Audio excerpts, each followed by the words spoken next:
Is Elyon different from Yahweh? Recently, I came across a series of posts from a pastor whom I really respect.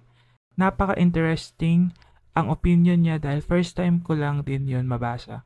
It appears that the view is not only new, at least to me, but also quite alarming. At ngayon, paglaanan natin ng oras na i-discuss ang mga ideas na pinaresent ng view. May 3 main points na makikita sa post. 1. El Elyon is the real name of the Most High God. 2. El Elyon is different from Yahweh. Yahweh is just one of the Son of God who became in charge of Israel. The Father Jesus was calling was El Elyon, not Yahweh. As a result, El Elyon is actually the Father of the believers. Medyo mahaba ang article na ito kaya basahin ng may pasensya at kape. Understanding El Elyon. El Elyon is usually translated as God Most High. Sa mga Bible natin, ang El ay maaaring may idea ng to be strong or to be in front of as a leader. Ang Elyon naman ay nagpapakita ng pagiging supreme being ni El. Dahil ang bawat deity naman ay may concept of power at position, generic ang title na ito at maaaring tumukoy both sa true God or even sa pagan gods. Unang nag-appear ito sa Genesis 14:19-20. Melchizedek, as scholars suggest, might not be referring to the true God when he mentioned Elyon, but to the well-known Canaanite god in that setting. Hindi natin ma-assume na ito ang actual or only name ng Diyos, but it could be one of his oldest revealed names in the Bible, which presents his strength and supremacy. His other names reveal other divine traits as well. Is Elyon different from Yahweh? Sa Deuteronomy 32:8-9, mababasa natin na when the Most High, Elyon, gave the nations their inheritance, when he divided mankind, he fixed the borders of the peoples according to the numbers of the Son of God.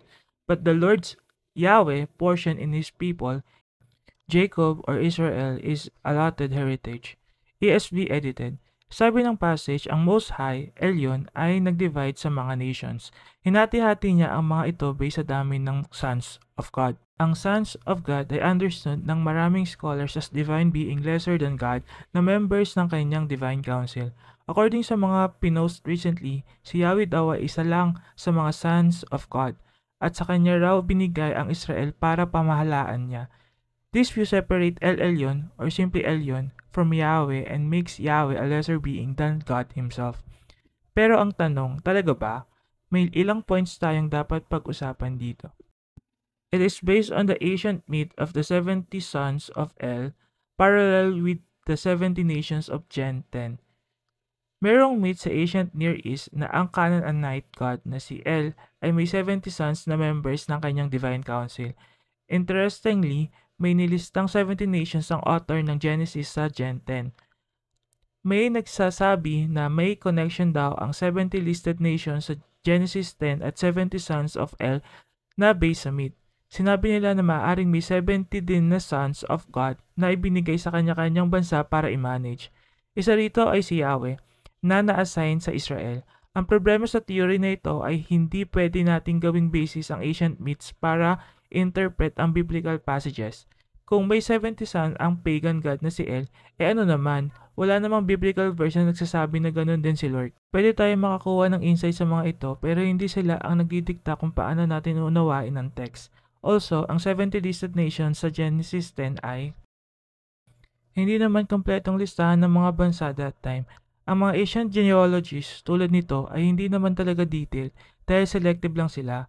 Usually, gumagawa lang sila ng pattern sa number, like the case of 70 nations, Genesis 10, or 10 members of the Adam to Noah, Genesis 5, and Noah to Abraham, Genesis 11, 10 to 26. Pero hindi ibig sabihin na ganun talaga ang actual. This pattern in numbers are intentional, and so they just select what to include in their list. If the theory is true, God also has 70 sons, like the Canaanite god El, to govern the 70 nations. How about the nation that were not listed? Kung iisipin, wala rin sa listahan ng Israel. It does not suggest that Yahweh is just one of the son of gods, Going back to Deuteronomy 32:8-9, walang indication na maaari magbigay sa atin na idea na si Yahweh ay isa lamang sa mga sons of God na pinagbigyan ng Israel para mapamahalaan. Kahit i-assume natin na may 70 Son of God talaga para sa 70 nations, dahil wala naman sa listahan sa Genesis 10 ang Israel, hindi natin masasabi na kabilang sa mga nations ang Israel na binigay daw ng Diyos para pamahalaan ng mga sons of God. It points us to be the opposite conclusion. Because Israel was not listed, therefore it was not governed by any of the Son of God. Kung talaga ngang gusto ng author na i-connect natin ang 70 sons of El sa 70 nation at i-assume natin na may 70 son of God din, lalabas pa rin na hindi kabilang ang mga sons of God na magmamanage sa Israel. Therefore, Yahweh, the God of Israel, must not be seen as just one of the sons of God but God Himself. See, kahit gamitin natin ang reasoning ng mga nagsasabi na si Yahweh ay hindi talaga ang Most High at pinagkatiwalaan lang siya sa Israel, hindi pa rin makukuha ang conclusion na sinasabi nila. Nowhere in the scripture suggests that Yahweh is different from Elyon. It is wrong to assume that Yahweh is different from Elyon with Deuteronomy 32:8-9 as the basis. Rather, the passage could be best interpreted as saying that while God gave the nations to be governed by sons of God, He kept Israel from Himself. This interpretation makes perfect sense that can be derived directly from the text, so there is no need to come up with something strange just to explain it. Walang point na paghiwalayin natin si Elyon kay Yahweh, dahil ang magkaibang names title ang ginagamit ni Moises sa verses. Kung isipin, hindi lang naman si Elyon at Yahweh ang binanggit ni Moises sa same context na tinawag din ni Moises si Yahweh na El or God, version 4, when he said that they rejected Yahweh who created them, version 6. Sinabi niya that they rejected Eloha or God, version 15. Many times in the song, tinatawag din ni Moises si Yahweh na Tizor or Rock. Verses 4, 15, 18, 31. Kung i-assume natin na magkaiba si Elyon at si Yahweh, i-assume na rin natin na iba't ibang beings yung ibang names title na binanggit. Other passages like Deuteronomy 32:8-9 identify Yahweh as Elyon. Para kay Abraham, si Yahweh ay same lang kay Elyon, Genesis 14:22. Para kay Balaam, si Yahweh na nagbibigay sa kanya ng prophecy, Numbers 24:13, ay same lang kay Elyon, verses 16. May mga verses na pinagpa-partner-partner ang dalawang names title, resulting to Yahweh, Elyon, or Lord Most High, Psalm 7:17, 47, verse 2. In other passages, it's obvious that Yahweh and Elyon both refer to the same God. 2 Samuel 22:14, Psalms 18:13, Psalms 83:18, Psalms 91:9, Psalms 92:1, Psalms 97:9, etc. To assume that Yahweh is different from Elyon is clearly based on ignorance of the scriptures. Was Jesus referring to Elyon and not Yahweh? Jesus was called the Son of the Most High God.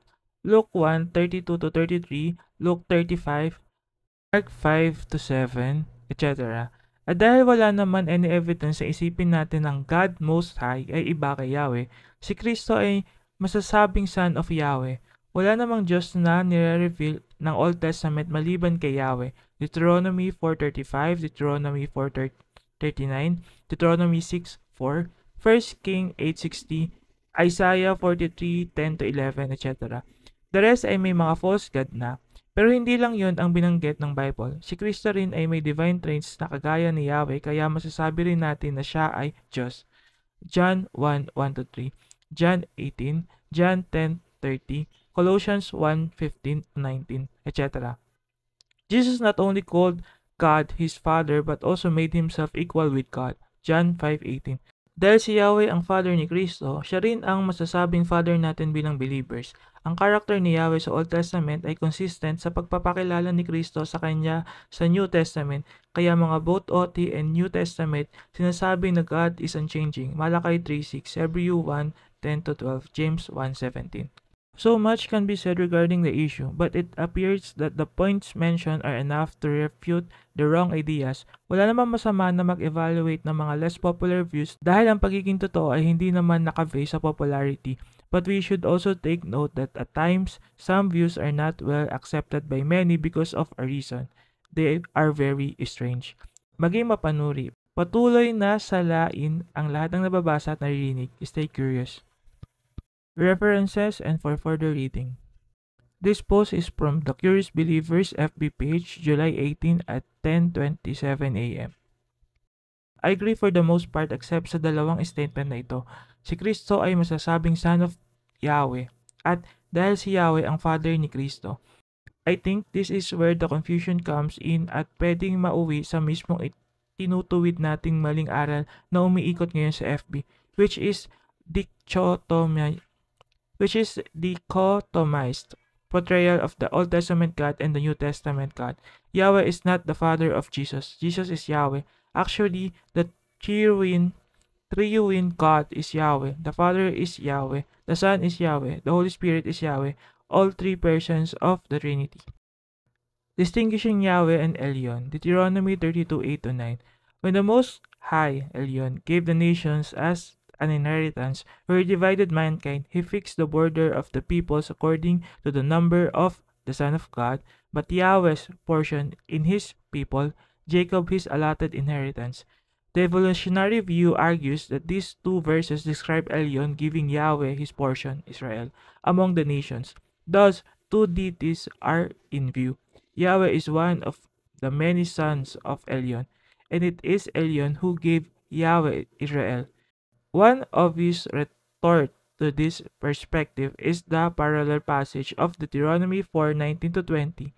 Elyon is not mentioned. In verse 20, Yahweh is not given Israel by the presumably higher deity.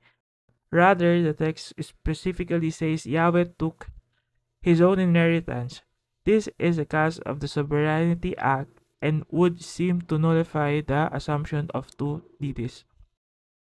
Question. Tito, may nagsasabi pong you follow Marcionism. Ano po ba yun? Pamangkin. I follow only the Lord Jesus, the Son of the Most High God, Father. Nung una kong narinig yung accusation na yan ay dun ko pa sinerch kung ano ba ang Marcionism. What I gathered was Marcion, the out-denied, rejected all the Hebrew Scripture, the Old Testament, etc. Hindi tayo ganun. Inaaral nga natin ang Scripture para hanapin ang katuruan na mai-apply sa buhay. Kaya lang, yung mga teachings and practices sa Old Testament na destroyed, changed, modified, reinterpreted na ni Jesus mismo ay inaral natin at pinag-aralan sa Jesus filter bago i-apply sa buhay. Marami talagang sinala ni Jesus at hindi na ipinatupad tulad ng pagpapatupad noong Old Testament times. Kaya dapat din tayo mag-filter at sa teachings and practices ni Jesus tayo sumunod. A scholar told me that there is not even a documentary evidence that what people say Marcion taught were really his own words and ideas. Sabi pa nga ni scholar, only Tertullian, who lived more than 100 years later than Marcion, ang nag-claim na ganun ang teaching ni Marcion. Pero wala nga raw documents proof na talagang katuruan yon nung Marcion. So even the so-called Marcionism is doubtful kung may Marcion nga. Research pa more tungkol sa Marcionism na yan. Pamangkin, halos 5 decades na ako sa ministry.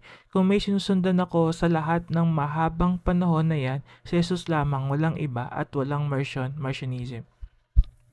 After much consideration of sound doctrine, the Far East Broadcasting Company Philippines and other sister stations have officially pulled out Ed Lapis and his ministry day by day since the start of July. His false teaching of Marcionism, teaching that Yahweh is the devil while the Lord Jesus is heavenly, have caught the attention of being called out by the entire evangelical body who used to follow him online and his radio ministry.